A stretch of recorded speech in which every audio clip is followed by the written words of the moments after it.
Randy Robinson here at Life Today, and I have a special guest here. Troy and Kim Meeder run the Crystal Peaks Youth Ranch near Bend, Oregon, and it's a very unique ministry.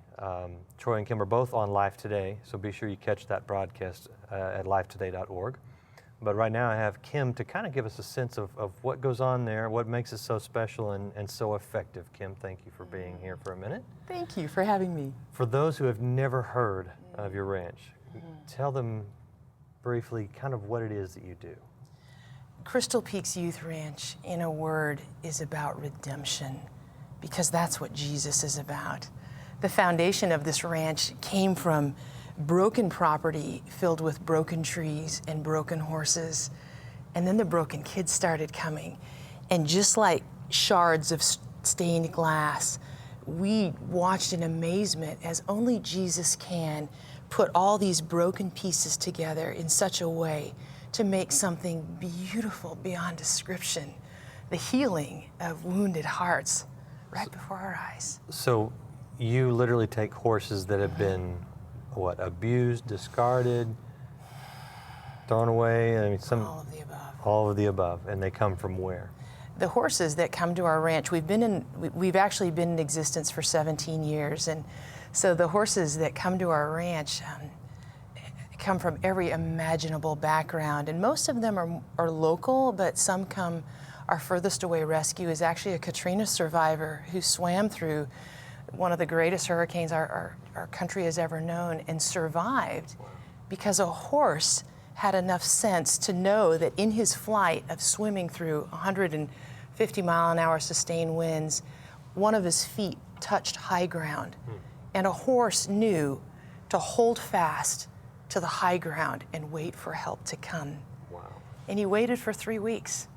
And by the time they found him, there was not a surviving tree. All the trees were down. They had to cut him out with chainsaws to get him to safety. And so the horses have unique stories. So he's at your ranch now. He is. Okay, now what's the other half of this? So you're not just rehabilitating horses. No, we've been involved in the rescue of more than 300 horses at this point, but our real focus is the children that are also broken, and just being a kid in this day and age is so difficult and dangerous and just fraught with hardship and sorrow and pain. And oftentimes kids learn at a very early age, I can't trust you. I can trust an animal because animals don't lie. They always tell the truth and they never share my secrets. And so oftentimes kids will trust animals and will allow a horse to go where no adult has been in years. And we see that on almost a daily basis. So you've got kids who were in juvenile detention, prison kind of thing, kicked out of homes, all of the above. Off of the streets. All of the above. And they're coming to your ranch, and what do they do with the horses on a daily basis? You know, our program is really dynamic in that it flexes with every child because the kids that come are very unique.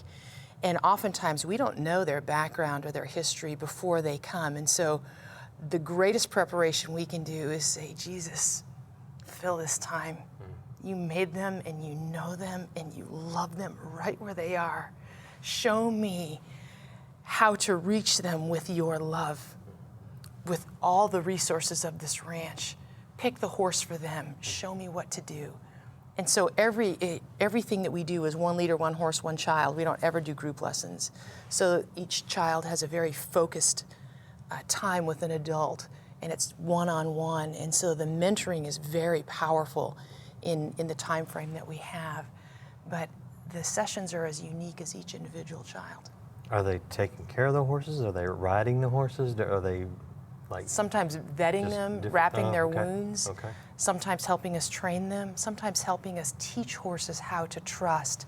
And in turn, horses oftentimes will teach broken-hearted children how to trust. Gotcha. Now, all of the above. This has happened many times.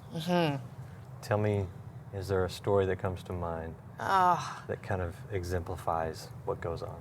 Just recently, relatively speaking, I was driving from one town with one of my directors, and the phone call rang, and it was a vet in our area, and they said, we're at a farm call. This horse's face has been crushed in. The owner doesn't want to fix it. This horse can live. I have the pink syringe in my hand, which is lethal, and I'm asking you, will you give this horse a home? I will help him if you will give him a home. And I said, we're on our way. And she called me back quickly and said, Kim, it's really bad. Meet me at the hospital. And so we rushed into the hospital, and this room was dark, and this horse was standing in stocks to hold him still.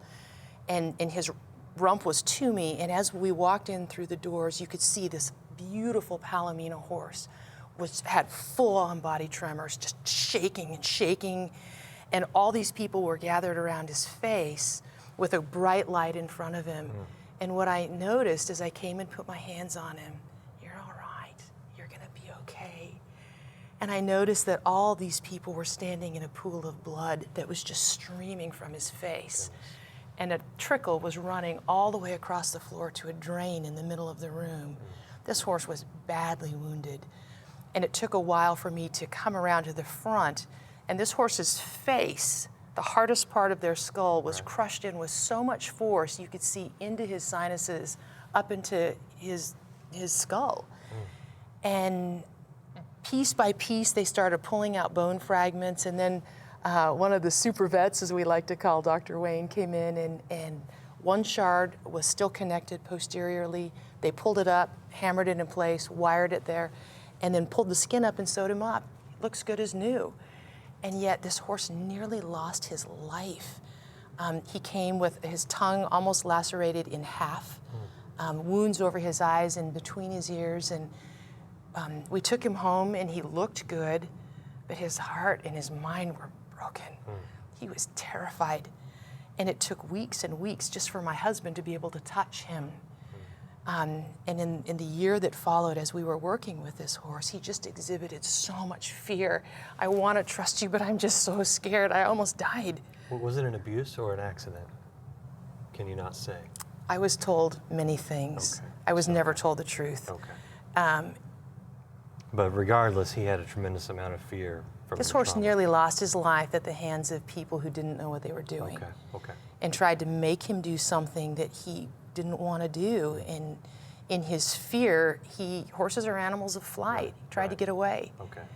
And so as we were working with this horse and riding him and just letting him know, these hands will never hurt you. And during that time, I was walking him past a horse trailer that was parked in the yard, and he walked as far away as he could go. I'm so scared of that. I almost died. I almost died. And so day by day, we would just walk him by. You don't have to go. You don't have to smell it. We're just going to walk by. Maybe I'll just sit here for a while and let you know you're safe. And in this process of teaching this horse how to get back into a trailer, this grandmother brought her granddaughter, and the granddaughter just looked at the ground. And the grandmother, as she hugged me, whispered it in my ear, she's been violently abused, and she almost never talks. Can you help me? Please, please, can you help me? Just do something for my granddaughter, I beg of you. And so I thought, yes, I need your help, sweetheart. Can you help me with this horse that has a lot of fear? And she didn't say anything, she just nodded, yeah. And so we went and got this horse, and at that point, we would allow him to walk into the trailer, and he would eat a mouthful of grain and then rifle back out. I'm so scared, I think I'm gonna be killed. And so I said, honey, your job is to stand here in the corner and hold this pan of grain, and I'm gonna lead him in, and he can come in and go out as often as he wishes, okay? Okay. Came in, and we did this many, many times, and you could see her face starting to change. Like, I'm in the same place you are, and I want to be free of my fear, and I'm just so scared. And as this horse came into her, at one point she just put her hand on his cheek, and for the first time, he stood still. And then he backed out again, and I said, oh my gosh, honey, did you see that? Can you do that again, please? And so came in, and she did the same thing, just put her hand on his cheek and started to rub it, and he stopped. And he stood fast, and you could see him go, I trust you. and I'll help you if you'll help me, and I'll show you how to walk through your pain. But you must go through it. And as I looked at this girl, she had these huge tears just streaming down her face in this unspoken communication between child and horse, and each understanding the other better than anyone could understand either one. They'd lived parallel lives. And this horse could go where no one else had been in a long, long time. And she just stood there just rubbing his neck. And I'd been working with this horse for a year. And he stood fast in her presence because he knew that she had been through the same thing. And she cried and cried and cried, and this horse just stayed in her presence. And when our time at the end of the day came to a close, I just reached out and I said, thank you for helping. Thank you for making a difference for this horse. Would you agree that he has made a difference for you? And she just broke. And she said, you have no idea. I now know that I just need to keep trying to leave this prison. And this horse has shown me there's a way out. There's a way out. And because of today, I'm going to find it.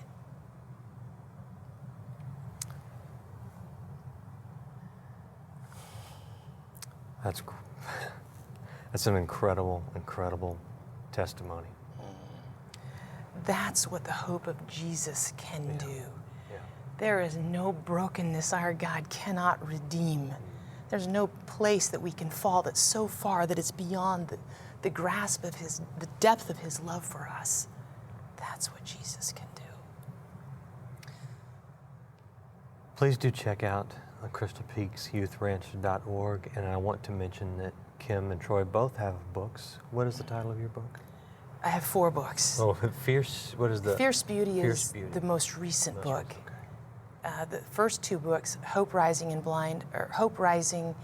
and Bridge Called Hope, are the stories that are about children and horses and the things that we've seen at the ranch. Where can they get those books? At any bookstore. Any bookstore. Go look it up, get it online, check out their website, get more stories, because it's a beautiful, unique expression of God's grace. And I think it's amazing that you see that God not only loves people, but he loves his creation. And Absolutely. so anyway, what a phenomenal testimony. Thank you so much for sharing it.